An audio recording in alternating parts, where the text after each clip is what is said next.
नमस्कार। Doctor APJ Abdul Kalam की आत्मा सवाल पूछ रही है कि मेरा कसूर क्या है।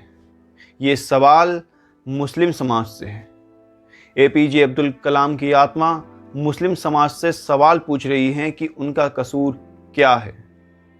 क्या उनका कसूर ये है कि वह देश के बहुत बड़े वैज्ञानिक थे? क्या उनका कसूर ये है कि उन्होंने देश के लिए मिसाइल बनाई? क्या उनका कसूर यह है कि देश के लाखों करोड़ों युवा उन्हें अपना आदर्श मानते हैं? आखिर उनका कसूर क्या है? अब्दुल कलाम की आत्मा सच में रो रही है। वह रो रही है कि जिस समाज का उन्होंने प्रतिनिधित्व किया, वह समाज उन्हें कैसे भूल गया। अब्दुल कलाम की आत्मा इसलिए रो रही है कि वह जिस समाज से वह आते थे, आज वह समाज उन्हें क्यों भूल गया। कि वैज्ञानिक होना क्या इतना बड़ा पाप है? देश के लिए मिसाइल बनाना क्या इतना बड़ा पाप है? डॉक्टर अब्दुल कलाम की आत्मा यही सवाल पूछ रही है कि मेरा कसूर क्या था।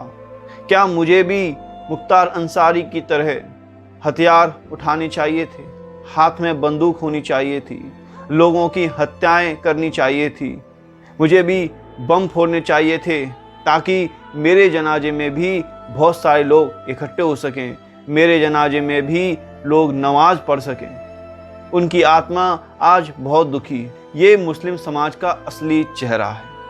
चाहे वह याकूब मेमन हो, चाहे वह मुख्तार अंसारी हो, जिस तरह से मुस्लिम समाज एक अपराधियों के जनाजे में इकट्ठा होता है, इससे यही लगता है कि मुस्लिम समाज एक ऐसा आदर्श बनाना चाहता है, एक ऐसी लाइन बनाना चाहता है अपने जो समाज के युवाओं के लिए कि यदि तुम अपराध करोगे तो हम तुम्हारे साथ हैं, लेकिन यदि तुम वैज्ञानिक बनोगे तो हम तुम्हारे साथ नहीं हैं। क्या मुस्लिम समाज को एक अपराधी के जनाजे में इस तरह इकट्ठा होना चाहिए? इन लोगों में ज़रा सी भी शर्म नहीं।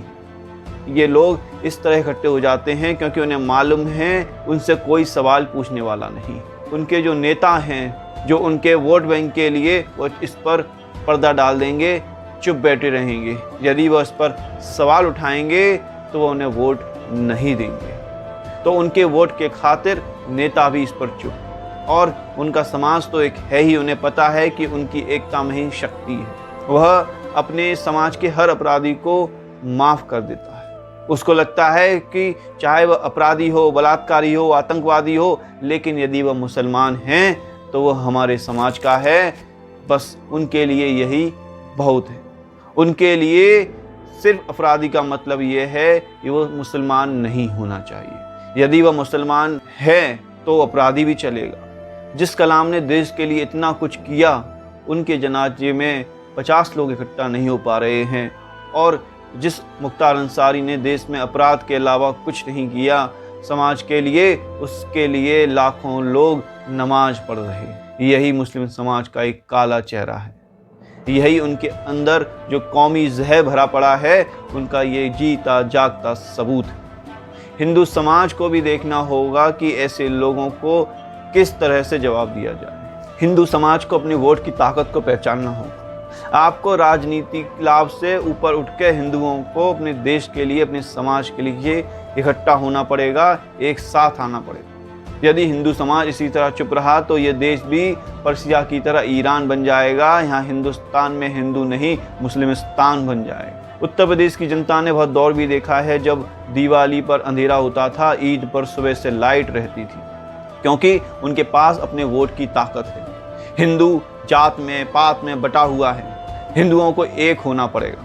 आपको जात पात से उठकर आपको लिए राष्ट्रवाद के लिए, इस देश के लिए वोट करना हो।